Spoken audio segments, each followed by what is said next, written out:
नमस्कार, परभणी न्यूज मध्ये आपलं स्वागत करतो। मी दिलीप बनकर। पाहूया आजच्या ठळक घडामोडी। परभणी दिनांक 14 जानेवारी 2025 रोजी आंबेडकरी मोर्चाचे राष्ट्रीय अध्यक्ष नारायण बागडे सर यांनी सोमनाथ सूर्यवंशी यांच्या निवासस्थानी सातवणपर भेट दिली। परभणी दिनांक 14 जानेवारी 2025 रोजी सकाळी 11 वाजता आंबेडकर मोर्चाचे राष्ट्रीय अध्यक्ष नारायण बागडे यांनी परभणी जिल्ह्यातील डॉक्टर बाबासाहेब आंबेडकर पुतळा परिसरात येऊन महामानव डॉक्टर बाबासाहेब आंबेडकर यांच्या पूर्णाकृती पुतळ्यास पुष्पहार अर्पण करून अभिवादन केले। संविधान शिल्पाची झालेली तोडफोडची पाहणी करून सविस्तर माहिती घेऊन नारायण बागडे सर हे सोमनाथ सूर्यवंशी कुटुंबियाच्या भेटीला गेले। सोमनाथच्या परिवाराची व्यथा त्यांनी ऐकून घेतली। यावेळी सोमनाथची आई म्हणाली, माझ्या मुलाची कोणतीही चूक नसताना पोलिसांनी मारहाण केली, त्यामुळे माझ्या मुलाची हत्या करणाऱ्या मारेकऱ्यांना फाशीची शिक्षा द्यावी अशी मागणी सोमनाथच्या आईने टाहो फोडत बागडे सरांकडे केली। तेव्हा त्यांनी धीर देत बागडे सरांनी सूर्यवंशी कुटुंबाचे सांत्वन करत त्यांना धीर दिला। मुलगा गमावण्याचे मोठे दुःख आहे, ते दुःख सोपे नाही। या प्रकरणातील दोषीवर कठोरात कठोर कारवाई झालीच पाहिजे। आम्ही तुमच्या पाठीशी आहोत। तुमच्या मागण्या सरकारपर्यंत पोहोचून न्याय मिळवून देऊ असे आश्वासन बागडे सर यांनी सूर्यवंशी कुटुंबाला दिले। यावेळी शाहीर शिवाजीराव सुगंधे, राजू कांबळे, मंगेश सुगंधे, सचिन आंभोरे आदी कार्यकर्ते उपस्थित होते। बाबासाहेबाचे पुस्तक, बाबासाहेबाचे गाईड आणवलेले होते, त्याच्यावरती बाबासाहेबाचे चक्राचं, बाबासाहेबाचे फोटोचे तेवढं पुस्तक टेबल भरलंय, त्यानं रोज अभ्यास करत होता।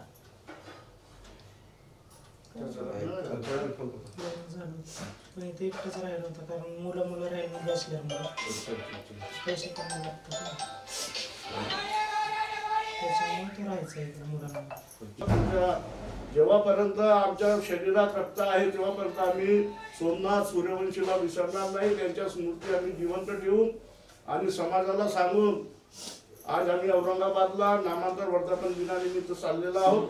तर तिथे आम्ही श्रद्धांजली देणार आहोत आणि शासनाला नाही, समाजामध्ये जे आबाद झालेले नेते आहेत, जे समाजामध्ये डॉक्टर आहेत, इंजिनियर आहेत, मोठ्या मोठ्या पदावर इंजिनियर कधी आंदोलनात येत नाही, तर हा भीम सैनिक लढतो की म्हणून ते साबूत आहेत।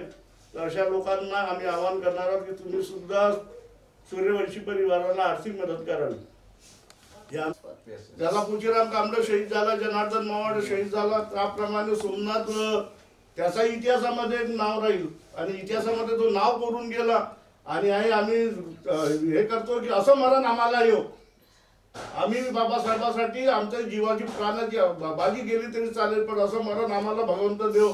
असं घरामध्ये मरण्यापेक्षा आम्हाला बी अशा मैदानामध्ये आम्हाला मरण येऊ आणि आमचं बी सोमनाथ जसा ज्यांनी त्याग केला त्याच्या पाठीमागं आमचा बी काहीतरी, आमचा बी समाजासाठी वाटा आहे। आम्हाला बी वाटते की समाजासाठी अन्याय अत्याचाराविरोधात आम्ही लढलं पाहिजे। सोमनाथ शहीद झाला आणि त्यांनी समाजासाठी फार मोठी कामगिरी केली। समाज कधी सोमनाथला आणि सोमनाथच्या परिवाराला आणि आईला कधी विसरू शकत नाही। मी आई तुम्हाला नमन करतो।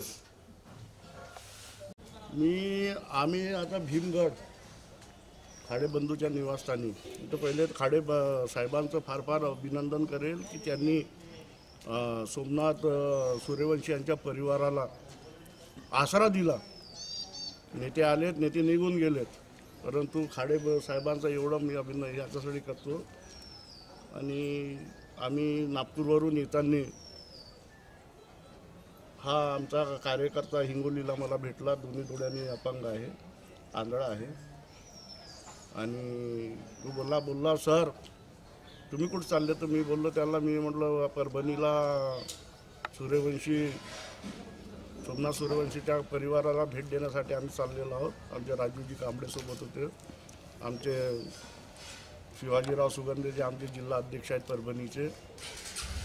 तर मला बोलला की मला पण घेऊन चाला। आता म्हणतो नेते गेलेत, पण मला डोळे नाहीत, परंतु मला त्यांचा स्पर्श करायचा आहे। यांच्या ज्या भावना ऐकून माझंही मन असं गेलं। मी त्याला सोबत घेऊन रात्री आम्ही निघालो, त्याला सोबत घेऊन आला, परिवाराला भेटलो। आईने सांगितलं, सूर्यवंशीच्या आईने, की कित्येक नेते आले, कित्येक नेते गेले। त्यांचा स्वाभिमानी जो बाणा आहे, आंबेडकरी बाणा मी बघितला की त्यांनी शासनाची 10 लाखाची जी मदत होती ती नाकारली आणि त्यांनी सांगितलं आम्ही पैशाचे भुके नाहोत, आम्ही स्वाभिमानाने जगणारे लोक आहोत, सन्मानाने जगणारे लोक आहोत। डोळ्यात अश्रू आले त्यांचा स्वाभिमान बघून किती समाजामध्ये आज LLB असलेला मुलगा उच्च शिक्षित गरिबीमधून तिघा भावात सगळा परिवार त्यांनी घडवला आणि अशा वेळेस या जातीवादी व्यवस्थेमध्ये पोलिसांच्या अत्याचारामध्ये तो बळी पडला। न्यायालयीन कोठडीमध्ये असताना जर त्याचा मृत्यू होत असेल तर ही आमच्या पुरोगामी राज्याला मोठी शर्मनाक बाब आहे आणि याचा निषेध आम्ही आंबेडकरी रिपब्लिकन मोर्चाने संपूर्ण महाराष्ट्रामध्ये जिल्हा अधिकाऱ्याच्या मार्फत आम्ही महाराष्ट्र शासनाला निवेदन दिले आणि आज पण सुद्धा संपूर्ण महाराष्ट्रात सोमनाथसाठी जे आंदोलन होत आहे आणि आंदोलन करणारा जो वर्ग हा कोणी नेता नाही आहे, हा समाज आंदोलन करत आहे। आमच्या बैमान नेत्यांनी आपल्या स्वार्थासाठी चळवळीचे 13 वाजवलेत। आज सोमनाथ जसे काही असे हजारो शेकडो कार्यकर्ते जे बाबासाहेबांच्या अस्मितेसाठी स्वतःहून आपल्या प्राणाची आहुती देण्यासाठी तयार आहेत, परंतु त्या परिवाराचं पुनर्वसन कोण करेल? आज सोमनाथची आई कशा अवस्थेमध्ये 2 जवान भाऊ आहेत, शिक्षणाच्या उमट्यावरती उभे आहेत आणि अशा वेळेस ह्या समाजाच्या मी इथून ह्या भीमगड यांच्या निवासस्थानातून ह्या परभणीतून समाजामध्ये जे आबाद झालेले लोक आहेत, जे कलेक्टर झाले आहेत, जे डॉक्टर झाले आहेत, जे वकील झाले आहेत, जे प्राध्यापक झाले आहेत, मोठ्या मोठ्या जे पदावर गेले, ज्यांचा लाखो रुपये ज्यांचा पगार आहे, हे आंदोलनात नाही येत। आंदोलनामध्ये हा रस्त्याचा भीमसैनिक येतो, हा आंधळा माणूस आंदोलनामध्ये येतो, आमचे सुगंधीजी आंदोलनामध्ये येतात, तुम्ही आंदोलनामध्ये येतो, आपण आंदोलनामध्ये येतो। नेते आणि नेत्याचा परिवार फक्त भाषण करायला येतात आणि आबाद झालेले लोक फक्त घरामधून बघतात, परंतु त्यांच्या आर्थिक परिस्थिती आम्ही आव्हान करणार आहोत।